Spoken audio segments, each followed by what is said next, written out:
Hey, this is a trendy socialite. I am back with part 2 of Pretty Is as Pretty Does. I felt like I did a lot of complaining in the first video where I was just talking about, kind of what not to do. And I wanted to come back and sort of counter that with some ways that I think you can develop your inner pretty, if you will. The first thing, there are 3 ways that I suggest that you start on this process, and it is a process, it's a journey. And I think what you want to consider is that you don't want to have to relearn the same lessons over and over and over and over again. That doesn't mean that you won't have many lessons to learn, but you want to try to avoid as much as possible the exact same lessons, because the definition of insanity is doing the same things over and over and over again, expecting different results.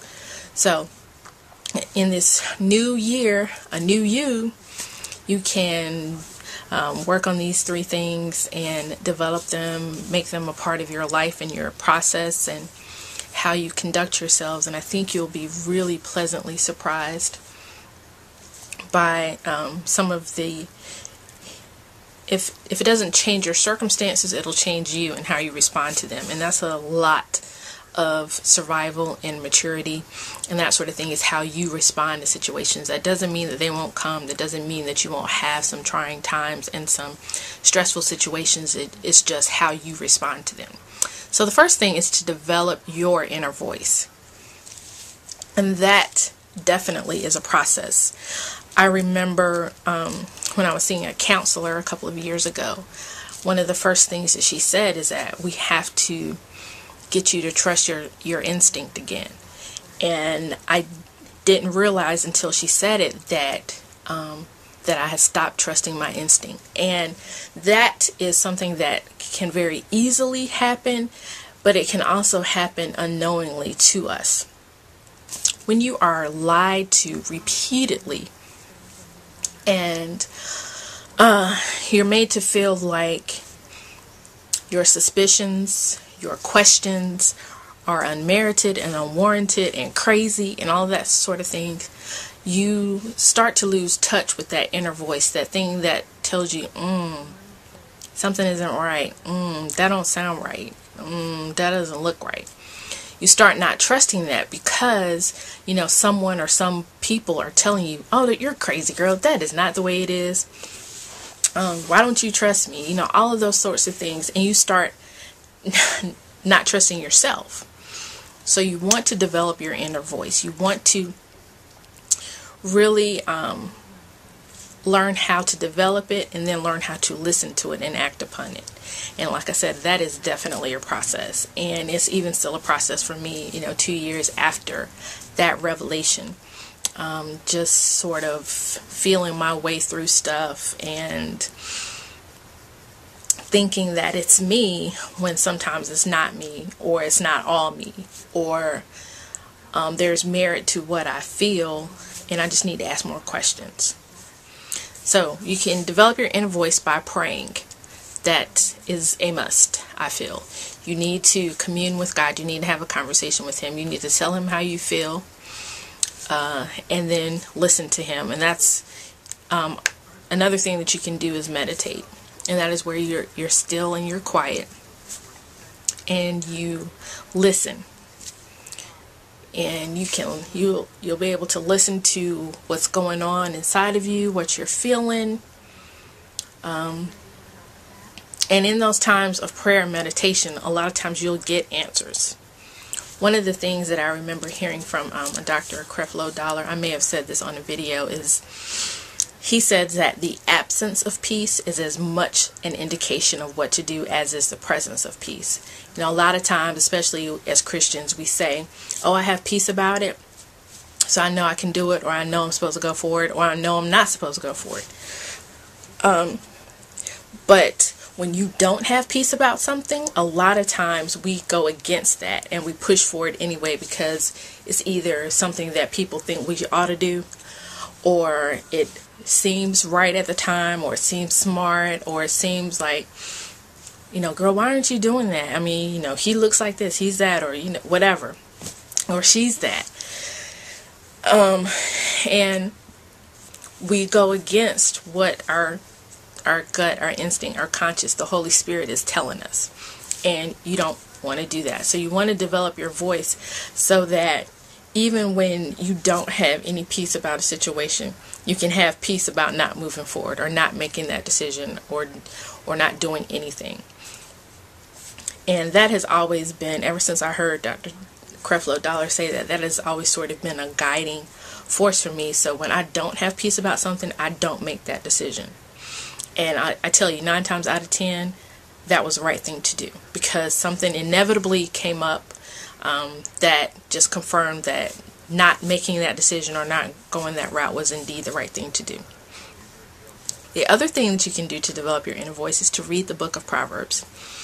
You can go back and look at the videos that I've posted so far. I'm still posting videos, so don't give up on me. But you can read ahead. Some of you have already finished reading. Some of you haven't started reading and you're just watching my videos. That's cool too. But you can read the book of Proverbs because it's all about wisdom. And that's what developing your inner pretty is about wisdom. Knowing who you are, knowing how to live, knowing how to deal with others, knowing how to make the best decisions possible at the time with the information that you're given. And then you have to, once you sort of do all of those things and you're getting comfortable with your inner voice and that you have one, you want to start acting on it. That's the only way you're really going to be able to trust yourself, is if you act on your inner voice. Just like if you don't know that you can hang glide, if you've read about hang gliding, you watch movies on hang gliding, and you've read about it and blogged about it and put on the equipment, but until you actually jump off that cliff, you don't know that you can do it. So it's the same thing with your inner voice. You don't know that your inner voice is strong. You don't know that it's going to help you and guide you and help you make the right decisions unless you use it. So you want to do it. You can start with some small things and then work your way up, or you can start with something big and just take the leap and just act on it. Now, I will say this. Now, if you realize that you didn't make the right decision, don't beat yourself up, because that's all a part of the process. And sometimes we don't make the best decisions. We make wrong decisions, and that's part of the process of life. But you can learn from it. You can grow from it. It's all a part of your development. And in Romans 8:28, it says, all things work together for the good of them that love the Lord and that are called according to His purpose. And when it says all things, that's what it means. All things, good, bad, indifferent, ugly, pretty, everything works together. So you want to act on your inner voice, and then you want to listen to it. You want to first you want to listen, then you want to act. So you want to listen to your inner voice, and just really, and you can practice this without even making any decisions. You can practice this when you are listening to someone else's situation and problem, and you're like, take a minute and just think how you would possibly react to this situation. What would I do if this was me? If you listen to Steve Harvey Morning Show and you listen to the Strawberry Letter, what would I do if I was in this situation? So in my Proverbs series, I talk a lot about gleaning and learning from other people's situations, and you can absolutely do that, and that'll help strengthen and develop your inner voice. Then the last one is something that we all heard on A Different World, I believe. Relax, relate, release. You absolutely have to do that. You have to relax. The only way that you're really going to be able to hear is if you're relaxed. If you're like this and you're not hearing, you're not able to focus, you're not able to really pay attention. And then you want to be able to relate to others, because like I said, a huge part of this process is learning from others, learning from their experiences, and then being able to apply that to your own life when you get in those situations. And then you need to release anger and tension and fear, especially. That is kind of one of my main things this year, because fear of the unknown has kept me from doing a lot, and I don't want to live like that anymore. And you want to be able to release that. And a lot of us are holding unforgiveness in our hearts. And first of all, that is, if you are a Christian, that is not biblical, that is not pleasing to God, and it really does keep you from living the blessed life that God wants you to live. So you have to release all of those negative emotions and all of those toxins, because that keeps you up at night, keeps you stressed, it keeps you irritable and tired and fatigued. All of that stuff that you're harboring on the inside, that's what can drive you bananas. That's what can just make life unbearable at times. So those are some ways that you can develop your inner voice. Secondly, develop a counsel. I highly, strongly recommend it. You may have heard me talk about in the past my counsel, and it is a group of my best friends. A few of us are kind of one knit group, and then I have three other best, really good friends that I rely on. Like, I guess a lot of people would think maybe, 7 or 8 people is a lot of friends to have, or best friends and things like that. Part of them are my family, but I still count them as my friends, because we all know that just because you're family doesn't mean that you're friends. So, but at the same time, like, that's my core. Those are my advisors, and that's what developing a counsel will do. It holds you accountable. I'm accountable to these women for my walk with Christ, for my relationships, for my development as a person, and I take that very, very seriously. And they take that role in my life very, very seriously. And I know that when they tell me stuff that doesn't feel good at the time or hurts my feelings, that they're saying it out of a place of love. I never question their motives. I never question how they feel about me or where this is coming from, anything like that. I never question that. I always know that if they're telling me that, that's because they think that that's the right thing for me to hear. I may not agree with it, I may not even do it, but I know where it's coming from, so I never have to question that. And also, they're my advisors. I bounce things off of them. I tell them what I'm thinking and what I'm feeling. I tell them that when I'm sick and tired of being sick and tired. I share all of that with them, and they are so supportive and so unbelievably in my butt right now about doing some things and making some moves, because they see my potential. They also see that I'm unhappy in less than content in some areas. So they want that for me. They want me to be happy. They want me to blow up. They want me to blossom. They want me to be the very best Adia that I can be. So having that kind of group of cheerleaders and advisors around you is important. So if you don't have good girlfriends, good friends, they don't have to be girls or women, you absolutely need to get that, like, forthwith. And you have to be that for them too. It can't just be a one way where they're pour into you, and you never give anything back to them. Every time they have something going on, girl, I'm busy right now, I'm at work, I can't talk, I'm gonna have to call you back, and you never call them back. So the Bible talks about, have friends, you must show yourself friendly. So you want, in your time of need, you want people to be there, so you need to be there for people in their time of need as well. And that's what developing a counsel is all about. I think it is crucial for anyone's development as a woman, as an entrepreneur, as a wife, as a mother. I think it's important to have those sounding boards and those people in your life that you can really go to in confidence and say, this is where I am. What can I do? Now, if you're asked to sort of be that for somebody, you have to take it seriously. Like, you have to really be committed to that person. And it may be a conversation that you need to have. Like, you need to see, okay, what do you expect from me? This is what I expect from you. I had one of those conversations with a friend of mine, and she was like, well, look, I need to hear from you, X amount of times a week or a month or something like that. And so, I clearly knew what she expected. She knew what I expected, and that's been fine. I could do a lot better about contacting her, though, so I'm going to work on that. So, But if you're asked to be that sort of advisor for someone, it's an honor and it's a privilege, because clearly they see something in you that they want, that they strive to be like, and that they trust.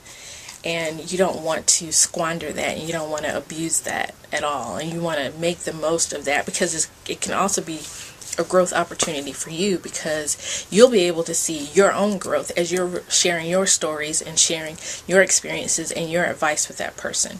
You'll be able to see your own growth, whereas 5 years ago you would not have said what you said, you would not have believed what you said. You really are able to see your own growth at that point. Then lastly, you want to develop a legacy.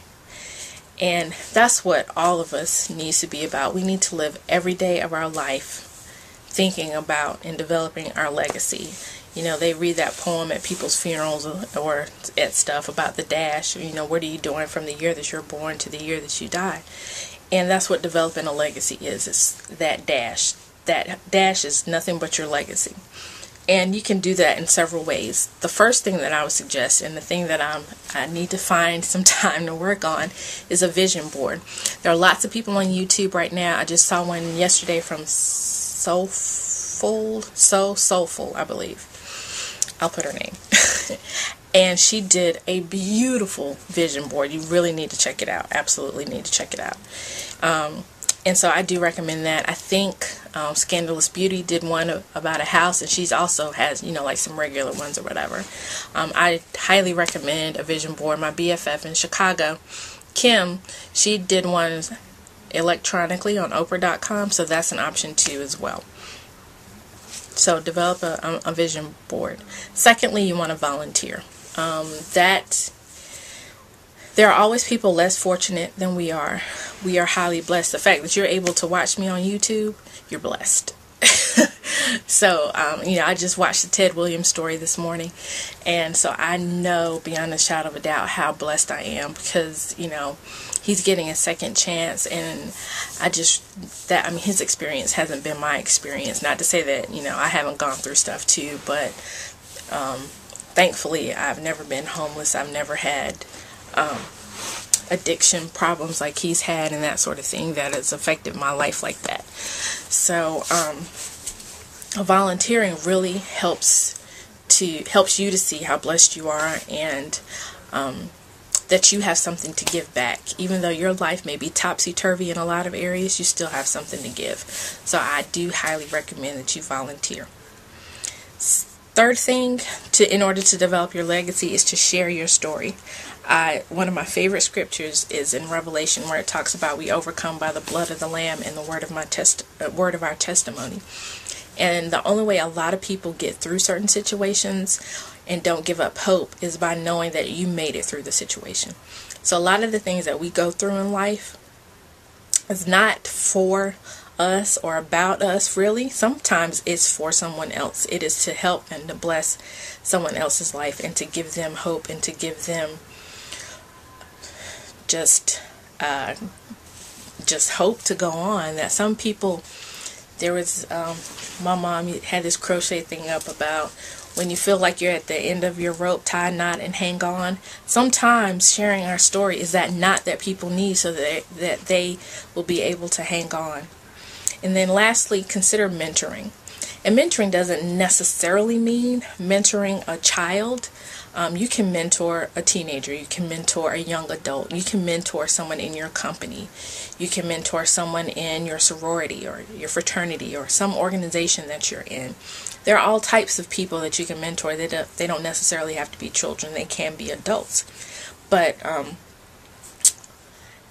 Oprah or somebody, my mom, I've heard different people say it about how we're on this bridge and we should have one hand forward and one hand reaching back. We should be ever striving for goals and taking the hand of someone that's where we want to be, but at the same time that we're moving forward, we need to be looking back and reaching back and helping someone else to come over the bridge and to come the path that we've come, and to really be able to bless them. So yes, you want to develop your inner voice, develop a counsel, and develop a legacy. And I think if you start doing those 3 things, you will be pretty is as pretty does. As pretty on the inside as you are on the outside. That is my thought for you for today. And I'm so glad that I'm able to share it with you. Thank you all so much for your support and your prayers and your comments, and for people that have emailed me personally asking for advice. I don't take it lightly. I really do not. And if I haven't gotten back to you, trust me, I'm getting back to you. I try to be prayerful about what I say, because I know that you're listening and you asked me for a reason, and I don't want to say anything wrong. And I want you to know that it's coming from like a good place in me as well. So I'm trying to be thoughtful about some things, but I know 2 people that I need to get back to, like today. But anyway, if you ever want to share anything with me, you can obviously inbox me here on YouTube, or you can send me an email at thetrendy.socialite@gmail.com. I'll be more than happy to share my experiences with you, my thoughts, my scripture. A lot of what I share, and just benefits of the counsel, the sound counsel that I've received over the years regarding life and situations. Alright, so you all be blessed and take care. I love you. Bye.